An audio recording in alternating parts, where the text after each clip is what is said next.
for the November election. House Majority Leader Steve Scalise of Louisiana says the stakes for the upcoming elections couldn't be higher. Voters are going to have to make some serious choices. If you've just been used to voting Democrat all your life because maybe you just support union candidates, those days are gone. And those candidates, by the way, are getting defeated. The pro-union Democrats are getting defeated by communists who hate this country. Pro-lifers are calling on Congress to once again do something about Medicaid dollars going to health care operations that also provide abortions. Chris Woodward has more. The One Big Beautiful Bill Act defunded places like Planned Parenthood, but that was only for 1 year. As of July 5th, funding was restored. Talking about this on American Family Radio, Frank Pavone said that it appears Republicans want another reconciliation bill to defund big abortion, but Pavone said the pro-life community needs to contact their representatives directly to pressure them into taking action. They work for us. What their priorities are going to be what the people's priorities are. And that's why what we're saying at Priests for Life to our people, and I know that you and your calls to action are saying this to all our listeners, is that, listen, when's the last time you put in a call to your member of Congress, both in the House and to your two senators, to say, I urge you, I demand as a voter that you take my money away from the abortion industry. Supporters of Planned Parenthood and other health care clinics that provide abortion often speak of the good they do for their communities. They've also claimed they will not be able to help women if they're being defunded. Pavone doesn't buy it. It is day 3 of the preliminary hearing for Tyler Robinson, the accused killer of Turning Point founder Charlie Kirk. Chanley Painter in Provo, Utah, with more on what prosecutors claim Robinson did on that day. The investigator says he changed his clothes at one point, he grabs Chick-fil-A at one point, and then he also allegedly puts the murder weapon in his long pants and walks with a limp to where Charlie Kirk is before the shooting.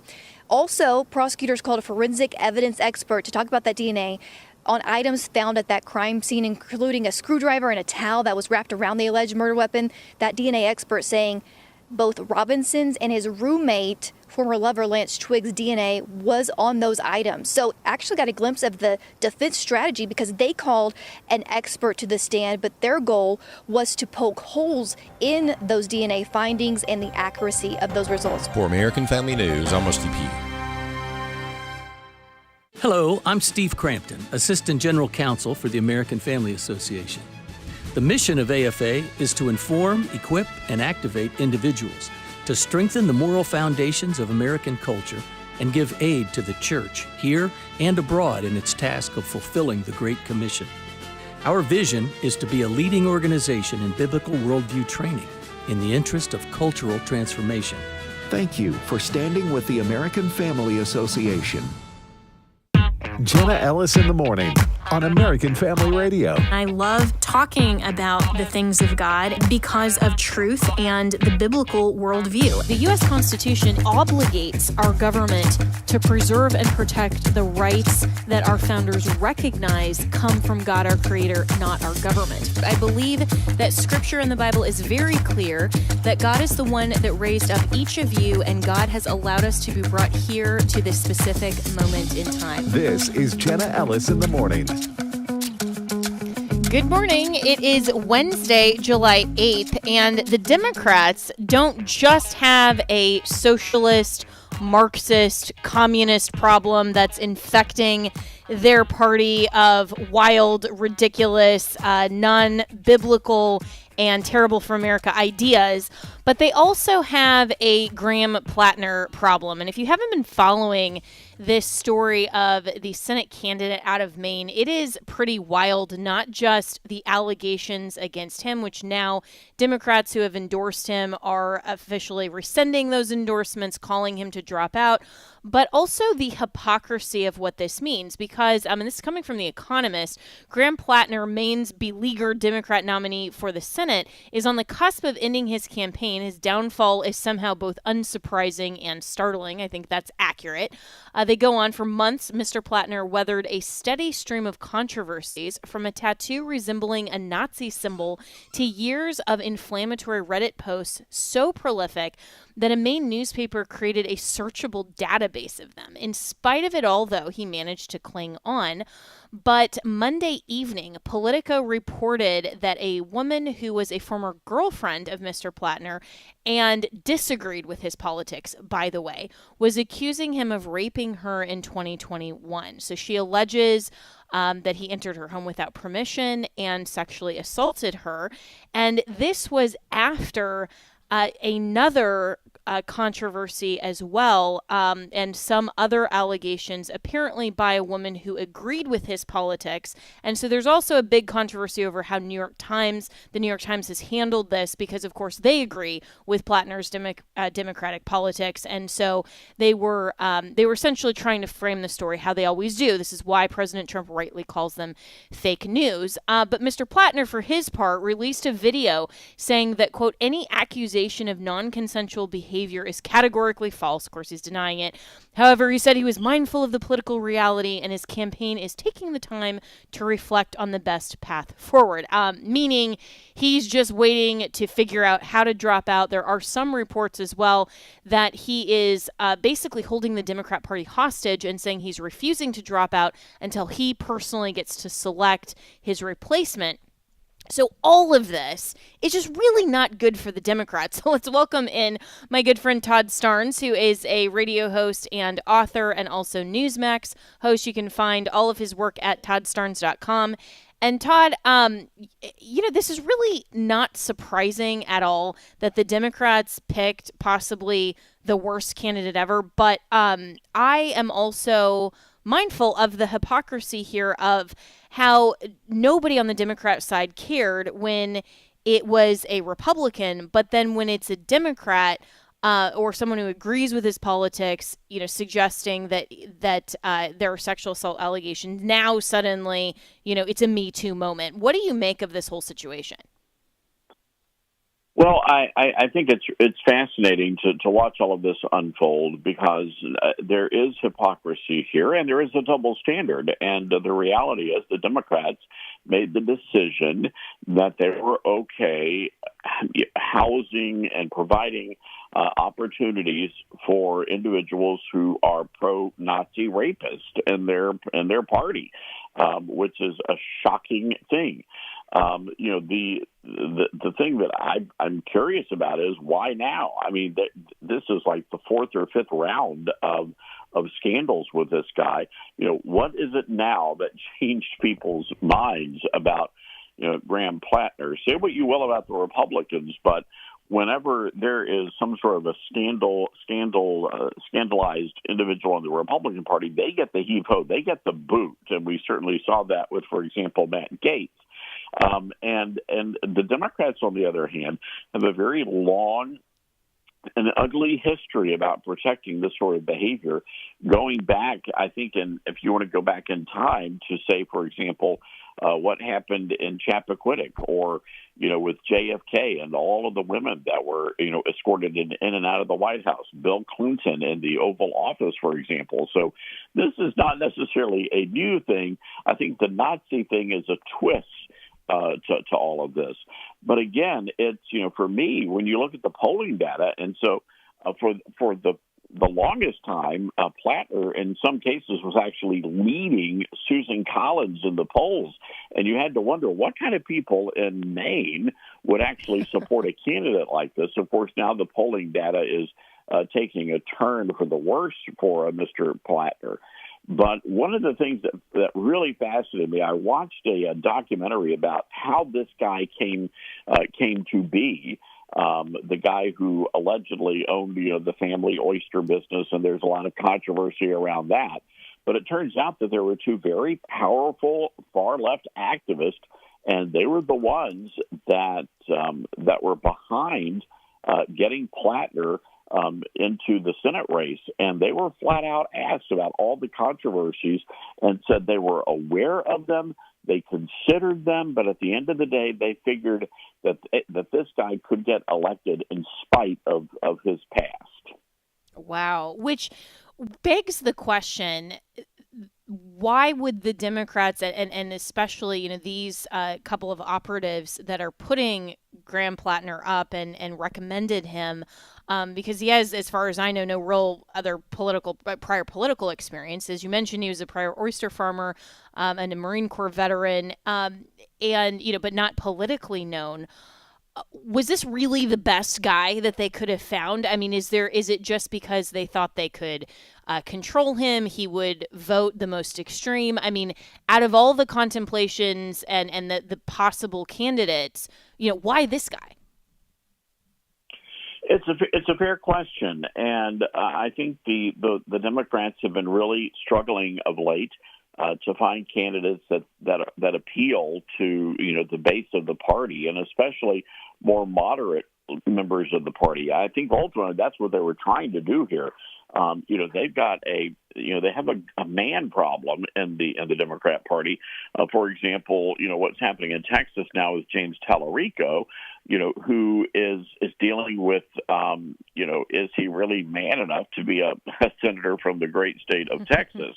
I mean, the guys, the Tallarico. Most recently, of course, there was the question of whether or not he was a vegan, whether or not he was a true Texan, and then he announced just a few days ago that for his 30th birthday that he proudly wore a pink scarf. Okay, I'm not sure that the average Texan man would wear a pink scarf on his 30th birthday. So that's the problem here. The Democrats have been trying to find a man's man to run for some sort of a public office, and they thought they found that in Graham Platner. It was Elizabeth Warren who said, "This is my kind of a man." And you hear a lot about toxic masculinity. That's it. That really is the poster child. Graham Platner, the poster child for toxic masculinity in America. Yeah, so well said. I mean, everything of the allegations of his past. I mean, there's also reports of sexting a woman who was not his wife, and all kinds of things beyond the rape allegations. I mean, this is somebody who is basically the worst of the worst. And for the party that claims that they're, the champion of women and that they've been trying for a long time to feminize their party, as you mentioned, with people like James Tallarico and also the rise of Kamala Harris and, Hillary Clinton in the past and so forth. This is everything. Graham Platner represents everything that the Democrats would have seized upon if these were not even remotely the allegations, but someone kind of similar was put up in the Republican Party. They would say, hey, look, this is why we need to move forward with women. And yet they chose him. And it was interesting. I read an opinion piece from MS Now, and the author is saying, and I think this is fair, he says the first lesson is don't fall in love with an unvetted political outsider, or for that matter, any politician. And I think that's actually a great lesson for both sides because the Democrats clearly have candidate problems. And yet the Republicans, as I've been talking about for a while on this program, also have kind of a reckoning coming. We need to get it together on the right to remove the anti-Semitic wing of the vocal voices in the base of the Republicans, and also get it together to have a cohesive and very straightforward message to young voters why socialism doesn't work, and the Mamdanis of the world. And there are multiple candidates that are rising up across the country in a similar vein, why that doesn't work. And so, moving forward, at least, the Democrats are not getting it together for the midterms, and they're having many, many problems. So how do you see this playing out ultimately in Maine? Because according to Politico, Platner has until 5 p.m. Monday to drop out, and Democrats would have to select a new candidate within 3 weeks. And they might have another Kamala Harris problem that, he won his primary, and then they're going to end up just trying to appoint someone to replace him that perhaps, Maine voters aren't particularly happy with because they didn't get to vote for him in the primary. Well, yes, that's true. Monday is the deadline. Platner is pushing back and saying that he's demanding the right to choose his own replacement. That is not going to happen. If, in fact, he does drop out, which is unlikely, I think you're going to see somebody like Janet Mills, who is the current Democrat governor, step back into the race. You know, she had suspended her campaign, not ended it. So we could see, something like that happen. I think, though, when you look broadly at politics and really both political parties, because there have been scandals both sides of the aisle. Ultimately, the political parties are about power, and that's it. They want power, and when you talk about hypocrisy, it happens all the time. For example, look at what's happening right now with Senator Mitch McConnell, who may or may not be at death's doorstep. Yesterday we learned, for example, that he had a 17-minute phone conversation with Scott Jennings, and they talked about everything from the war in Ukraine to vice presidential powers. If, in fact, that is true, then why couldn't Mitch McConnell call, for example, one of the cable news channels and do a live phone interview? So it's not that I'm casting doubt on any of these reports. It's just not. It's just very curious. I'll leave it at that. I'll say it's curious. All that to say, the Democrats have been doing the same thing. So I think that we have to, as Christians, we have to really understand the point of these political parties. These are not Christian ministries or organizations. They are ruthless political parties that are after power. That's what they want, power. And they'll do and say whatever they can to get power. It just so happens to be that the Republicans, we agree with more of their platform than the Democrat Party's platform. Right. Yeah. But at the end of the day, we need to recognize, of course, as you said, the Republican Party is not the church, and it's not meant to be. And the operatives that, especially the swamp in D.C., are not really that interested in often our values unless they're trying to win the evangelical base, and they should be still interested in winning the evangelical base because they can't win and continue in power without us. But that's another lesson from the Trump era, because we were in 2016 as conservatives really tired of politics as usual, and Trump was the outsider coming in hopefully to reform the party. And here we are 10 years later, and it seems like the establishment has simply changed from perhaps the old establishment to a new sort of MAGA establishment, which, may be in some ways better, in some ways worse. We can debate those things.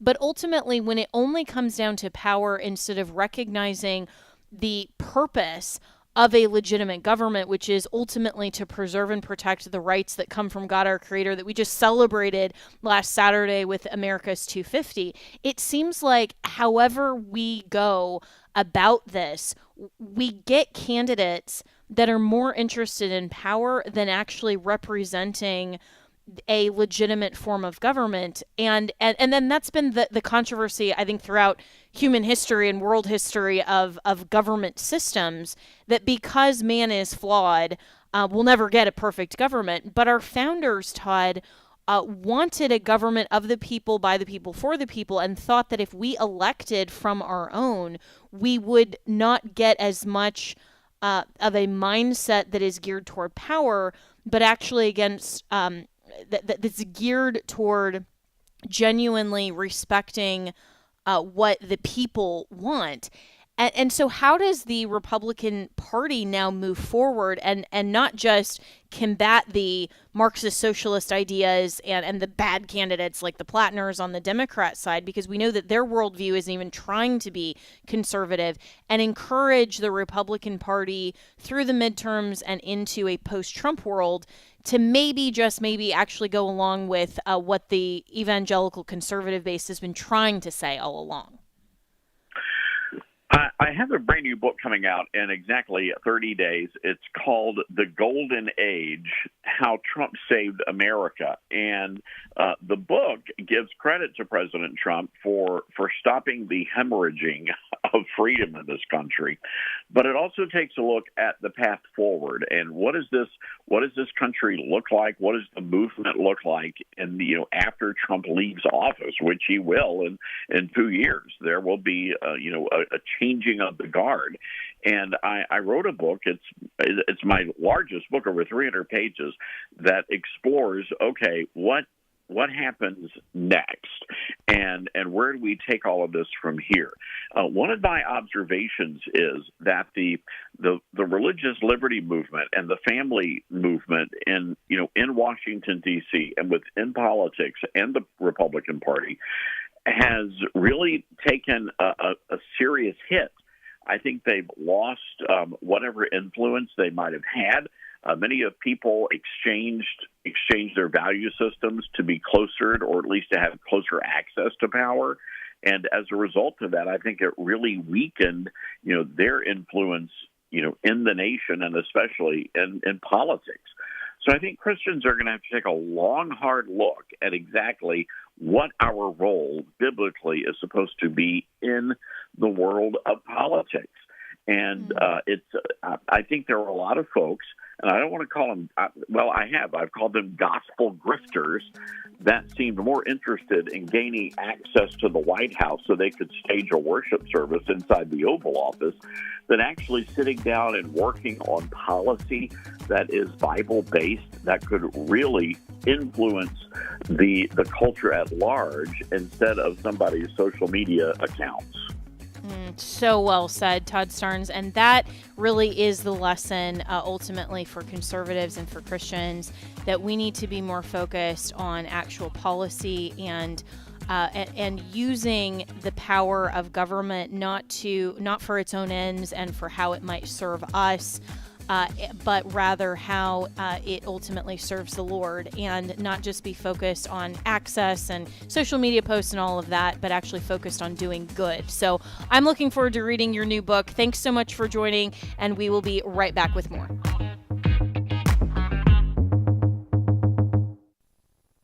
Maybe this is you too. There's enormous frustration right now with healthcare costs. It is amazing. Healthcare costs for families in the last 20 years have almost tripled, and it just keeps getting worse. All this to say, this is why MediShare is so in demand right now. People are looking for alternatives, and MediShare is proven. You can save thousands of dollars a year and actually like it more. Over 1 million Americans are now part of healthcare sharing, and MediShare is the gold standard. It's trusted, it works, it's been helping people save money and have peace of mind now for 30 plus years. It's not some big impersonal thing either. It's a community of people like you helping each other. So yeah, if you're frustrated too, here's your chance to make a refreshing change. You'll notice the difference as soon as you call. They're easy to talk to. You can get a price within 2 minutes. Here is the number. Call 833-44-BIBLE. That's 833-44-BIBLE. 833-44-BIBLE. Hi, I'm Jan Harper. If you're a pastor's wife, you know both the blessings and the unique challenges that come with the life you and your husband live daily. We call it living in the fishbowl. Details have been announced for the 2026 Pastors and Wives Fishbowl Retreat. Once again, this year's retreat will be at Pickwick Landing State Park in Counce, Tennessee. From October 20th through the 22nd, pastors and their wives will enjoy rest, renewal, and fellowship, hosted by Pastor Bert Harper, Director of Marriage, Family, and Pastoral Ministries at AFA and co-host of Exploring the Word on AFR, and his wife, Jan. Our special speaker will be J.J. Jasper of AFR. Your registration fee covers lodging, meals, and materials. All you need to do is get there. The annual AFA Pastors and Wives Fishbowl Retreat, October 20th through 22nd.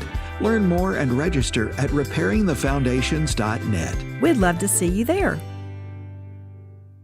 Hello, Americans. I'm Todd Starnes. Stand by for news and commentary next. The View co-host Sunny Hostin sparked a patriotic firestorm after saying she feels unsafe when she sees American flags displayed throughout some neighborhoods. Hostin went on to compare the hats adorned with the American flag to a KKK hood. Now, critics quickly blasted Hostin on social media. Senator Tommy Tuberville from Alabama shared a clip of the comments and wrote mental illness.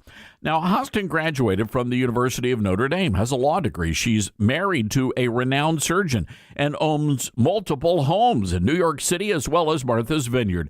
She has a television contract by some estimates worth $2 to $3 million.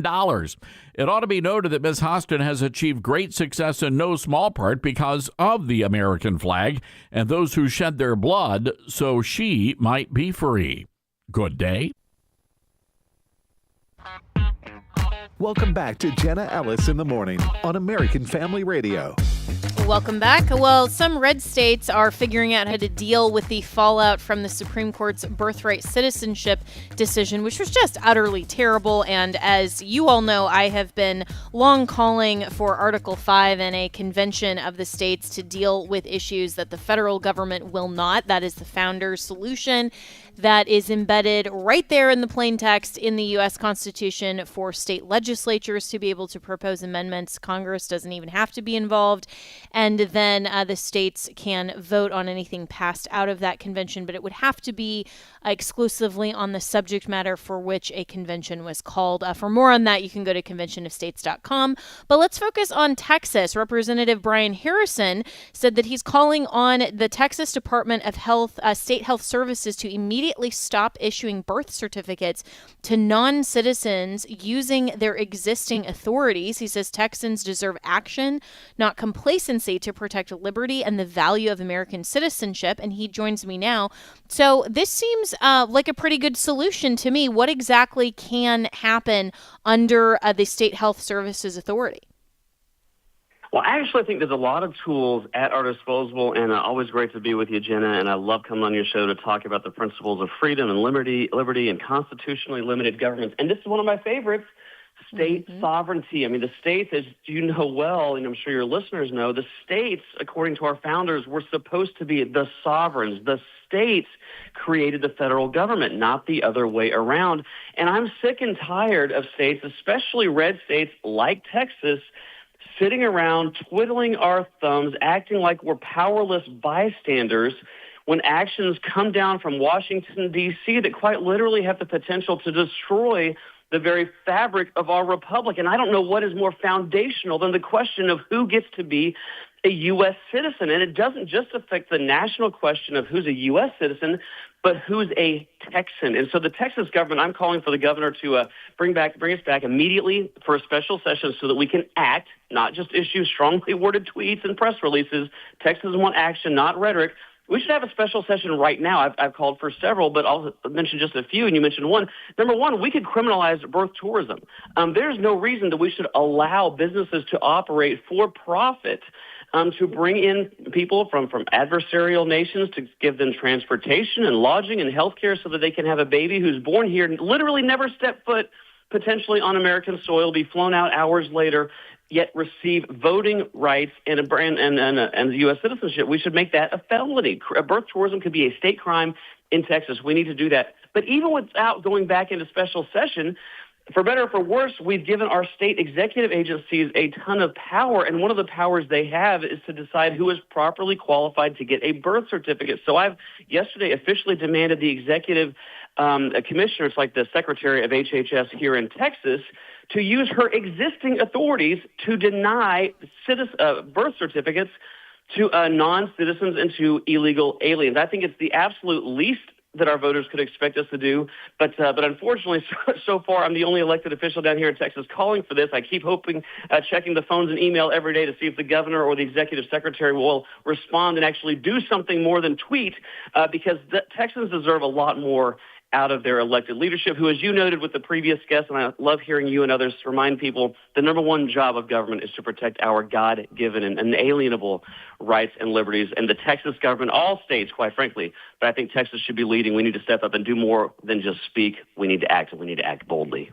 Yeah, amen. Absolutely. And just because the Supreme Court issued this opinion, it doesn't mean that the states need to just sit around and wait until a future Supreme Court decides to reverse itself, if that ever happens, or Congress, by some miracle, actually gets it together to pass legislation. I mean, this is exactly what the founders envisioned, was that the states need to actually take the reins and be responsible for the people within their borders. And Texas has been on the front lines in terms of protecting the borders. And, we've talked a lot about illegal immigration, but there is a lot that can be done even with this Supreme Court opinion. And so when you talk about specifically stopping issuing birth certificates to children of non-citizens, how would that actually help the issue of citizenship? I mean, does a person have to have a birth certificate in order to then go get a passport, or what exactly are you visioning that specifically solving? Yes, I view the Texas government, the all-Republican, by the way, Texas government, at least nominally, the all-Republican Texas government spending tax money, because let's go back to the basics here. Okay, the Supreme Court can absurdly and incorrectly say that if you're born here, you're a citizen, okay, even if you're a child of a Chinese spy or whatever, okay, whatever. I can't change the Supreme Court's opinion, but there is nothing in the U.S. Constitution that requires the Texas government to spend taxpayer money to create fancy certificates certifying birth. The federal government can't mandate Texas buy the ink. They can't make us buy the paper. They can't make our state officials hand documents to illegal aliens. So if it sets up another challenge, that's fine. But I think it makes it a lot harder I think it would stop one of the things, and I hate to say this, the Texas government is incentivizing illegal immigration by continuing this. So I think it would turn off one of the biggest magnets drawing illegals here, which is a birth certificate from a United States state. And I think it would do things like make it more difficult for illegals to be involved in our Medicaid programs. There are lots of welfare programs, I believe, in the state of Texas that require a birth certificate to register.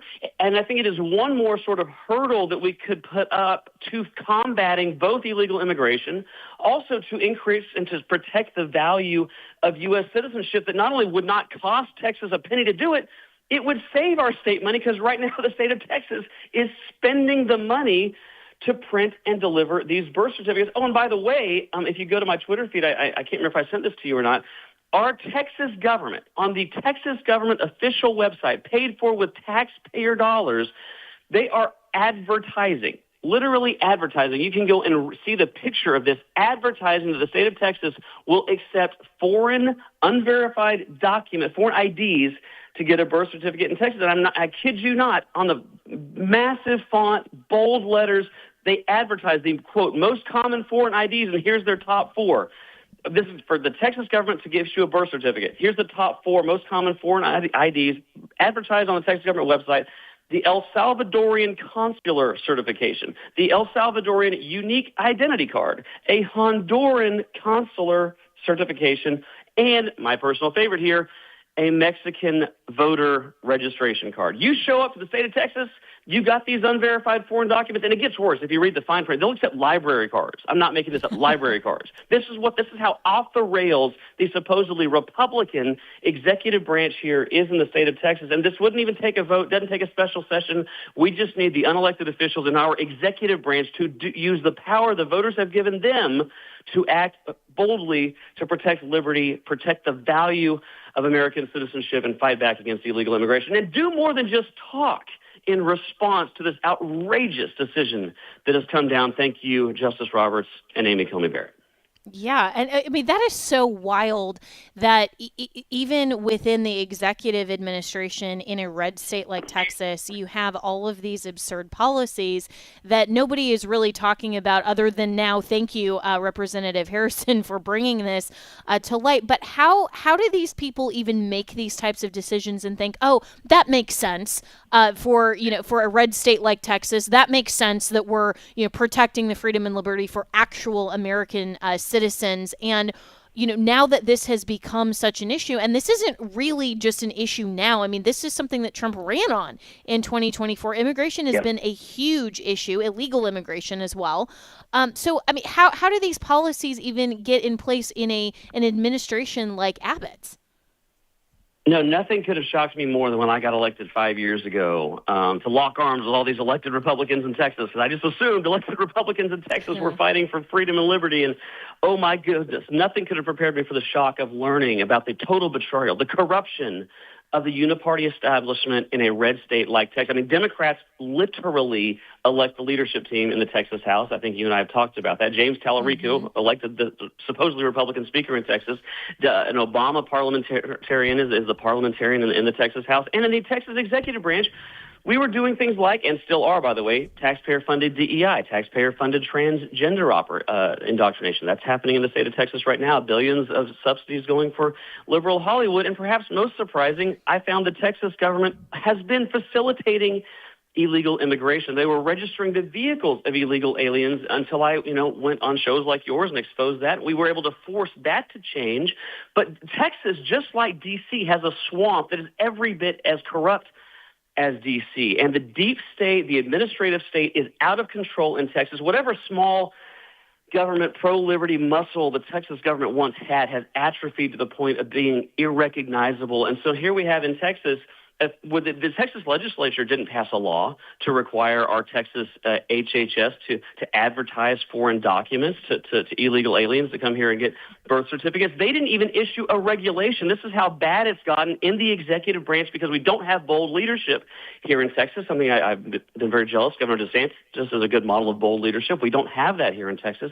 The bureaucrats that report up to our governor took it upon themselves. They didn't even issue a formal regulation on these documents. They just put up a blog post. They went rogue. I'll put up a website. I can't find a single statute, a single constitutional requirement, or even a single regulation. It appears that the executive branch employees took it upon themselves to create a list of, quote, acceptable documents, including, not making this up, library cards to get birth certificates in Texas, and then took it upon themselves to spend taxpayer money to advertise it to illegal aliens. There is no reason whatsoever that the Texas government cannot and should not stop issuing birth certificates to illegals and to non-citizens. It wouldn't take an act of Congress. It wouldn't take an act of the legislature. All it would take is for the current crop of supposedly Republican leadership in Texas to start acting like Republicans. And I love listening to you with your previous guest. I am sick and tired of two things. One, Democrats fighting harder for the future of this country than supposedly Republicans. And then number two, I'm sick and tired of Republicans who choose comfort, who choose power, who choose popularity in the swamp over standing up and protecting our God-given freedoms and liberties for the next generation. But unfortunately, in Texas, that's what we're dealing with down here, and that's why I'm exposing it, and we have got to stop this. And we can stop it if we get enough exposure and public pressure. I do believe we can possibly force a change on this here in Texas. And if we can't count on Texas to stand up and protect the value of citizenship, principles, individual liberty, and freedom, that doesn't bode very well for the rest of the country, does it, Jenna? Yeah, so well said. And like you, I'm really tired of these Republicans in name only that are saying one thing on the campaign trail and in media hits and, suggesting that they are all for the Trump agenda that the vast majority of the population voted for in 2024 and, going well back, at least in the Republican Party, and expecting Republicans to actually stand for conservative values and for America, for what citizenship means. And really then behind the scenes, they're off actually supporting the Democrats. I mean, what a wonderful world it would be if it was the opposite, where the Republicans were the ones that were pursuing all of these conservative values and they were pushing as hard to make America great as the Democrats are to destroy it. And if the Democrats, were saying one thing on the campaign trail, but then tacitly actually going along with conservative values, I mean, what an amazing country, right? But now we have to actually hold Republicans accountable and say, what are you doing here? And so a special session in Texas would be amazing, and definitely ensuring that Governor Abbott's administration and those executives can utilize their power. And one of the other things that you've talked about, Brian Harrison, is to expand the criminal offense of illegal entry to include entering for the purposes of birth tourism. I've seen some others suggest that there should be pregnancy tests, for women who are coming here just on tourist visas. I would support that. Do you support those kinds of possible solutions? Yeah, absolutely. And in my statement, when I called on Governor Abbott to convene a special session, which unfortunately the governor has not responded to, has given no indication that he's willing to do this, and I don't understand why. And I know we care more about policy than politics, but just as an aside, I think the conventional wisdom is totally wrong. If Republicans want to win at the ballot box, go deliver bold conservative victories. Give voters, give conservative, patriotic Texans a reason to get out and vote in the election. I think we would win in a landslide if we would have special sessions to do things like eliminate property taxes and combat birth tourism. But that's an aside. We're doing this because it's the right thing, but this is a rare instance where I actually think it's what the people would want, and we're in an election year. So I don't understand for the life of me why the elected leadership in Austin refuses to act. But yeah, I think I totally support those things. And in fact, your home state, Jenna, Florida, has done more on this than Texas has. It's a common refrain here. But Florida has already done things like banning pre-planned adoption agreements and these gestational surrogacy contracts. If anybody, one of the parties is from a country of concern, you guys, Florida has led on that. Texas should at least be willing to copy and paste your laws on that. We should do that in a special session. I've officially asked Governor Abbott to do that too. No response. But yeah, I think we should expand, because last session, on the heels of the Biden border invasion, Texas made it a state-level crime of illegal entry. I think that's a type of framework we could expand upon to include people who are coming here for the purposes of birth tourism, because it might surprise a lot of your listeners to know, in Texas, birth tourism is not illegal. We have done nothing as a state to make birth tourism illegal, and we know full well they're operating in broad daylight, because best I can tell, there are 0 state crimes or state offenses in Texas or prohibitions of any kind against birth tourism. So we need to do that. I've also called to give our Attorney General the authority and a mandate, I think, to investigate and prosecute birth tourism. So those are other things that I've asked the governor to include on this special session. But I also think, rhetoric is important. I think the Texas government should officially condemn the Supreme Court decision. I think we should pass a joint resolution from both chambers. We would have the votes to do it. It would pass.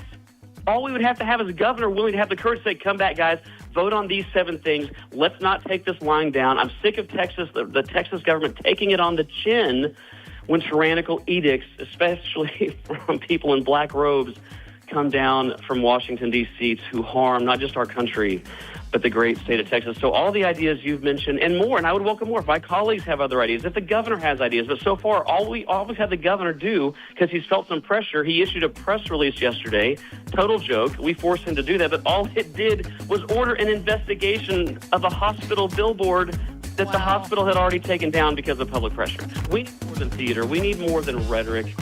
Absolutely. Brian Harrison, thanks so much for your work in Texas. Call Governor Abbott's office. Ask him to act. We'll be right back. The more I understand about the greatness and majesty of Almighty God, the less likely I'm going to be to get enamored with who I am. The closer I get to God, the more I realize how far away I still am.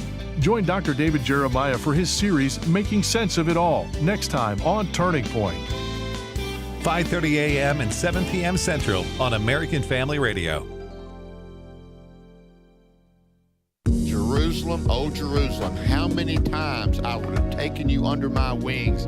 They had everything that was necessary for them to know Jesus and follow him, and they went their way.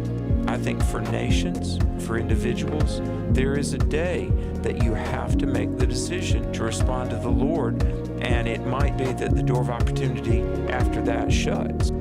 Exploring the Word, weekdays 3 p.m. Central on AFR. For God has not called us for the purpose of impurity, but in sanctification.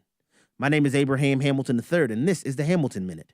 One of the deleterious consequences of the digital age is that it has given rise to the overwhelming scourge of pornography.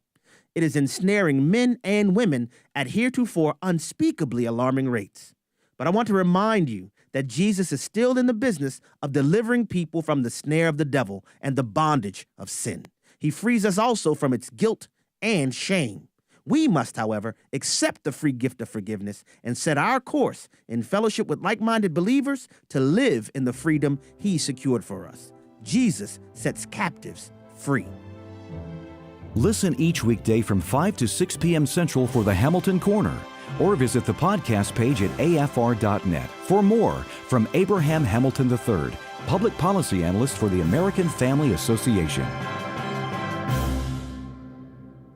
AFR family, it's Michael Woolworth with Bible League International. Telling Bibleless believers no, that's one of the hardest things we do. We've spent the last few weeks telling you about the incredible move of God all over the world, and because of this, as many as 9 of 10 new believers in Asia, Africa, the Middle East, and Latin America are without Bibles. Would you remember Jong in Cambodia, a former Buddhist praying for a Bible? Rohan is in India, beaten when he came to Christ, but more than anything, he's praying for a Bible. And then Nora's in the Middle East, radicals burned down her house, nearly killing her and her 4 daughters. But more than anything, she's praying for a Bible to raise them to know and love Jesus. And that's why AFR and Bible League want to bless 16,000 Bibleless believers. We're at the end of this months-long campaign. You've done it for 12,000, praise the Lord. 4,000 to go by Sunday, July 12th. So at $5 a Bible, $100 sends 20, $500 sends 100. Would you pray and call 800-YES-WORD, 800-YES-WORD, or give at sendbiblesnow.org, sendbiblesnow.org. Welcome back to Jenna Ellis in the Morning on American Family Radio. Well, the Trump accounts are now live in the highly anticipated initiative. It was officially launched on July 4th as part of America's 250th celebrations, and we will see eligible newborns receive an account with a one-time $1,000 government-funded payment. So U.S. Treasury Secretary Scott Bessent said the families of 6 million children have already signed up, with 1.4 million of those qualifying for the seed money, with American families now curious about this. According to government legislation, Trump accounts are a new form of a traditional investment retirement account, or an IRA, that have been created for the benefit of children, with special rules applying. This is coming from an article in Time. Once opened, an eligible account will automatically receive that one-time tax-free $1,000 contribution from the federal government, and the funds plus any further contributions will be automatically invested in an index fund that tracks the S&P 500, which itself tracks the performance of the top 500 U.S. companies trading on the stock market. So there's more involved, of course, in that. So let's welcome in Kevin Freeman, who is the host of the Economic War Room and also Pirate Money right here on American Family Radio Network. You can go to afr.net, click on the icon for Pirate Money. And Kevin, I kind of want to go beyond the politics of this, because obviously, there's rhetoric on whether or not it should be called Trump accounts and all of that. That's kind of it doesn't matter, in my opinion. I want to evaluate whether these accounts are actually good economic policy. Okay. Good morning, Jenna. It is good economic policy if we're going to narrow the wealth gap. One of the problems we have in the United States is that the rich have gotten richer and the poor have gotten poorer. The cause of that, the root cause, is money, that we've been printing too much money, and that allows for wealthy people to take advantage of it, and it hurts the average American. This is trying to get Americans back into the system, which is good. It's important that we do that, especially when you see Zohar Mamdani peddling Marxism literally in New York City, and other communist socialist candidates popping up around the country. So yes, getting the average American into the free market investment system, that is a good thing. It's good for America. It should be, every American should applaud that. Now the question is, should it be done with tax dollars? And that's a fair question. I happen to think it's a good idea. I like the program. I like people starting to invest early. $1,000 put in when you're very young can turn out to be millions of dollars later in life. So I think it's a very good program. Interesting. And so, and I think that's a fair question of whether tax dollars should be used for this rather than for those who are outside of the eligibility of the $1,000 seed money. Other families can go and open Trump accounts. They'll just have to have the seed money come, from some other place. So would it be better, in your opinion, to just have the Trump accounts available for everyone without the taxpayer-funded seed money? Well, the taxpayer-funded seed money, I think, is going to be a small amount, small drop in the bucket. We could go into the birthright citizenship issue. All of a sudden, you could drop a baby here in the United States, and instantly, I was listening to you with my friend Brian Harrison. Instantly, is that baby eligible for $1,000? I don't have the answer to that question, but I would assume so because they're a citizen according to this horrible court ruling. Tax dollars, though, $1,000 a piece, I think that's something that the government can do. Can we afford it? We have almost $40 trillion in debt. What I like better is Michael Dell and his wife put up $6.25 billion to give eligible children $250 a piece from philanthropy. So maybe we should allow other people to contribute, support, or whatever. But $1,000 in is a small amount of money overall to our nation, our debt picture, and everything else. If that's what it takes to prime the pump and get people invested in America, it might be a proper thing to do. I certainly like that better than having the money thrown away on vanity projects or a lot of other things that the Congress spends money on. Oh, 100%. I mean, I'm all for at least, trying to reduce the wealth inequality over the long term and getting kids' savings accounts rather than, funding Arab Sesame Street or something other that's ridiculous. But Kevin, what's the economic theory here behind giving the eligible child an investment account instead of, for example, expanding existing tax credits or education savings programs or, some other initiative? Well, you would think of it as we want to get them invested. It's hard for people to set $1,000 aside with a new baby. It's the same kind of idea that parents used to give gifts in the form of savings bonds. It's the same basic idea that I'm not giving a new baby, money that can be spent because the parents will spend it. They need the money, they'll spend it. But if you can set it and force a savings, it's a good thing. It's the reason that people make money with their homes is they pay the mortgage every month and that it's forcing them to save money. So this is just a jump start program. I think it's innovative and creative. My main objection to the program is that it only allows you to invest in the standard index funds with the major index providers, which creates another economic problem. What about biblically responsible investors? They're being shut out of this. It has to go into one of these approved S&P 500 index funds. And is BlackRock going to take those money and vote the proxy votes of those shares to do bad things? So I like the program. I think it's not that expensive relative to what we're dealing with. I think it has a good, noble purpose. And I think it can be tweaked to be very beneficial. Mm-hmm. Yeah. And, and this is at least showing that the Trump administration is caring about building wealth for children decades from now, but also helping families today. I mean, affordability is one of the number one issues that both Democrats and Republicans are talking about heading into the midterms because of how many people have already signed up for this program. And it's just in, the days of its infancy, pun intended. Is this going to be something that the Trump administration is likely to tout going into the midterms?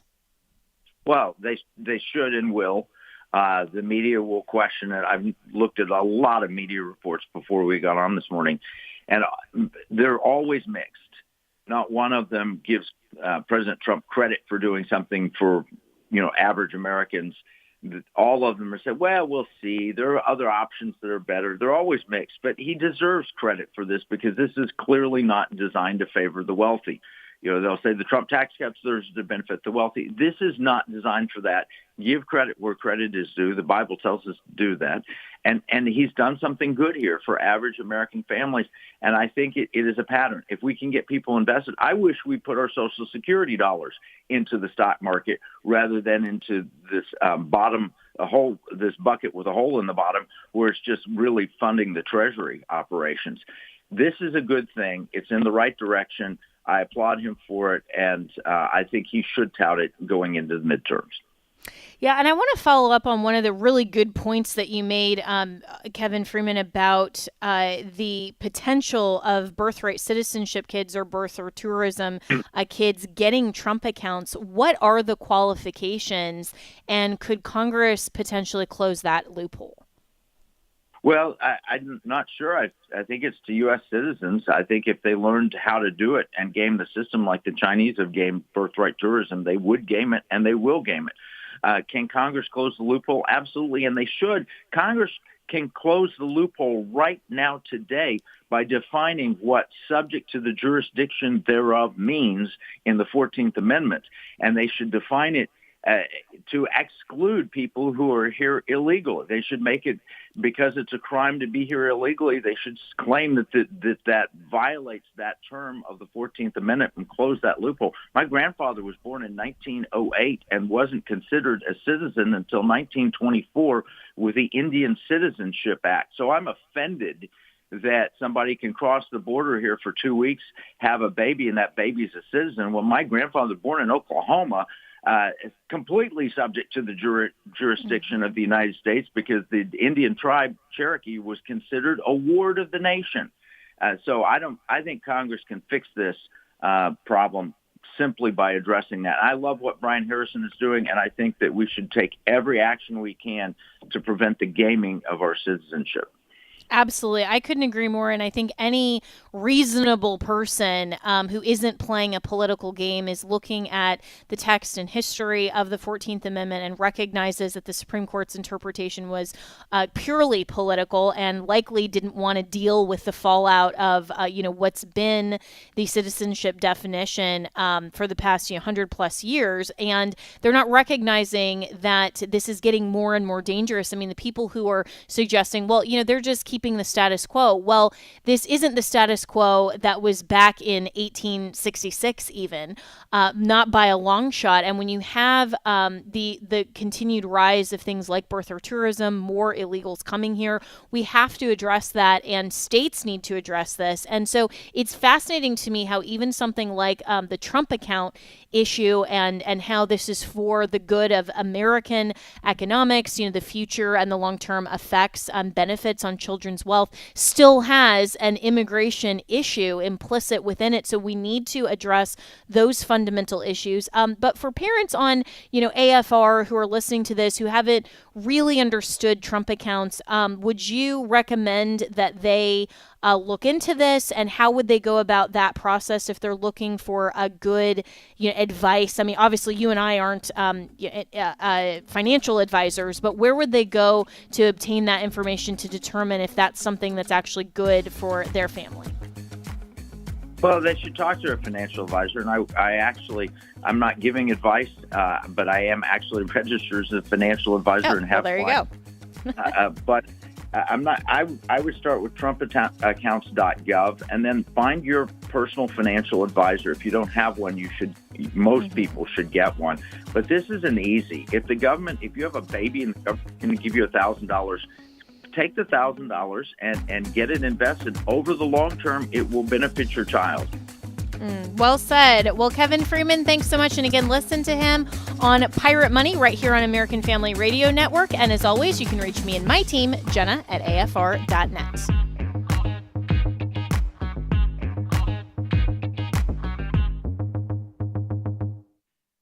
The views and opinions expressed in this broadcast may not